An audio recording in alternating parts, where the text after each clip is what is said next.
Hi friends, welcome back to my mini vlog. ಎಲ್ಲರೂ ಹೇಗಿದ್ದೀರಾ? ಎಲ್ಲರೂ ಚೆನ್ನಾಗಿದ್ದೀರಾ ಅಂತ ಭಾವಿಸ್ತಾ, ಅಂದರೆ ತುಂಬ ದಿವಸ ಆಯಿತು ವ್ಲಾಗ್ ಮಾಡಿ. ಏಕೆಂದರೆ ನಮ್ಮ ಅತ್ತೆಗೆ ಸ್ವಲ್ಪ ಹುಷಾರಿಲ್ದಿರೋ ಕಾರಣ ಅವರನ್ನು ನೋಡ್ಕೊಳ್ಬೇಕಾಗಿತ್ತು. ಹಾಗೆ ಎಲ್ಲ ಕೆಲಸ ಒಬ್ಳದೇ ಇದ್ದಿದ್ದರಿಂದ ವ್ಲಾಗ್ ಮಾಡಿಕೊಂಡು ನನಗೆ ವೀಡಿಯೋಸ್ ಇದ್ದರೂ ಕೂಡ ಎಡಿಟ್ ಮಾಡೋಕ್ಕೆ ಟೈಮ್ ಸಿಕ್ಕಿರಲಿಲ್ಲ. ಹಾಗಾಗಿ ಮಾಡಿರಲಿಲ್ಲ ಅಷ್ಟೇ. ಹಾಗೆ ನಮ್ಮ ಮನೆಯಲ್ಲೇ ಅವತ್ತು ಪಕ್ಷ ಇತ್ತು.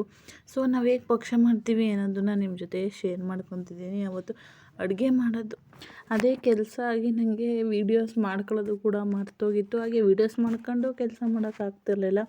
ನಾವು ಪಕ್ಷಕ್ಕೆ ತಿಂಡಿಗಳನ್ನೂ ಕೂಡ ಮಾಡ್ತೀವಿ, ಹಾಗೆ ಅಡುಗೆ ನಾನ್ ವೆಜ್ ಅಡುಗೆನ ಕೂಡ ಮಾಡ್ತೀವಿ.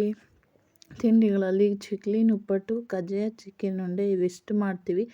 ಹಾಗೆ ಊಟದಲ್ಲಿ ಬೋಟಿ ಗೊಜ್ಜು, ಮಟನ್ ಸಾಂಬಾರು, ಮಟನ್ ಚಾಪ್ಸ್, ಹಾಗೆ ನಾಟಿ ಕೋಳಿ ಸಾರು. ನಾಟಿ ಕೋಳಿ ಸಾರು ಬಂದು ನಮ್ಮ ಮಾವನವರ ತಂದೆಗೆ ಅವ್ರಿಗೆ ತುಂಬ ಇಷ್ಟ ಅಂತೇಳಿ ಅದನ್ನು ಪ್ರತಿ ವರ್ಷವೂ ಕೂಡ ನಾವು ಮಾಡ್ತೀವಿ.